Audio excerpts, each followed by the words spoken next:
I'm Bill Bullard with RCAF USA, the voice of the independent cattle producer in the United States of America.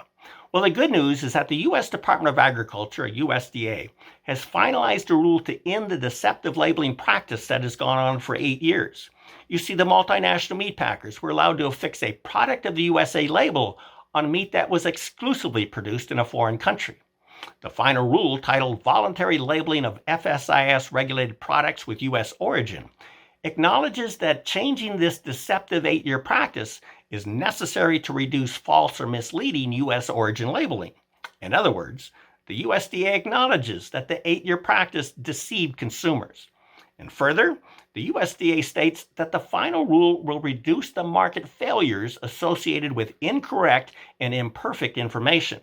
In other words, the USDA acknowledges that the deceptive practice of mislabeling foreign beef as if it was an actual USA product has caused market failure. So the final rule will now correct the market failure and deception caused by USDA's own policies by now stating that the voluntary product of the USA label may only be affixed to meat from animals that were born, raised, slaughtered, and processed in the United States of America. That's the good news. The not so good news is that the USDA is giving meatpackers 2 years before they have to comply with the final rule. That's right. Even though the final rule was just issued, it will not become effective and enforced until January 1 of 2026.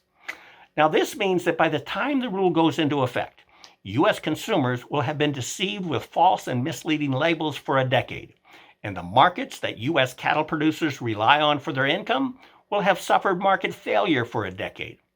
The other not so good news is that the final rule doesn't require anyone to label anything. It's completely voluntary.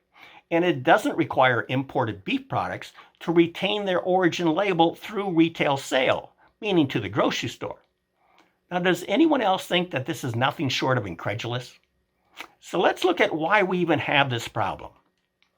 You see, when Congress passed mandatory country of origin labeling, or MCOOL, for beef, and the USDA implemented the law in 2009, the regulations required that all imported beef must retain its origin as declared to U.S. Customs and Border Protection at the time the product entered the United States, and the product had to retain that origin information through retail sale. In other words, imported beef could not bear a product of USA label. Imported beef had to retain its foreign origin on a label when the beef was sold in a U.S. grocery store. That means that consumers were not being deceived and cattle markets were not experiencing market failure while mandatory country of origin labeling for beef was in effect. Now, we've all heard how Congress has a propensity to try to fix things that aren't broken and to ultimately break whatever it was it set out to fix. And that's exactly what Congress did. Congress tried to appease the multinational meatpackers by repealing mandatory country of origin labeling for beef 8 years ago. And when Congress repealed MCOOL, it effectively granted the multinational meatpackers 2 gifts. First, the gift of no longer having to inform consumers as to the origin of the beef they buy at their grocery stores for themselves and their families. Second, the gift of being able to unwrap an exclusively foreign beef product and rewrap it with a new label that says product of the USA.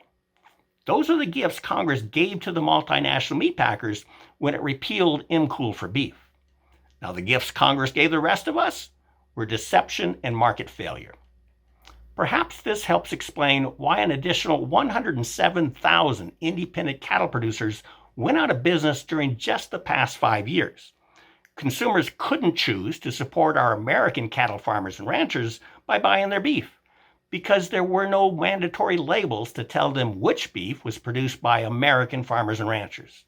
And for those consumers who did try to support America's cattle producers by buying beef with a product of USA label, well, they were just as likely to be supporting producers in some foreign country because the label itself was deceptive. Now, Congress caused this travesty by repealing mandatory country of origin labeling, and the USDA cannot fix it. Only Congress can. So call your members of Congress and urge them to pass mandatory country of origin labeling, or MCOOL, for beef in the 2024 Farm Bill. Tell your senators to co-sponsor the Senate MCOOL bill, the American Beef Labeling Act, Senate Bill 52, and tell your representative to co-sponsor the House MCOOL bill, the Country of Origin Labeling Enforcement Act, House Bill 5081. Tell them no farm bill without MCOOL. And you can learn more about MCOOL by going to labelOurBeef.com. With that, have a productive week. Thank you and goodbye.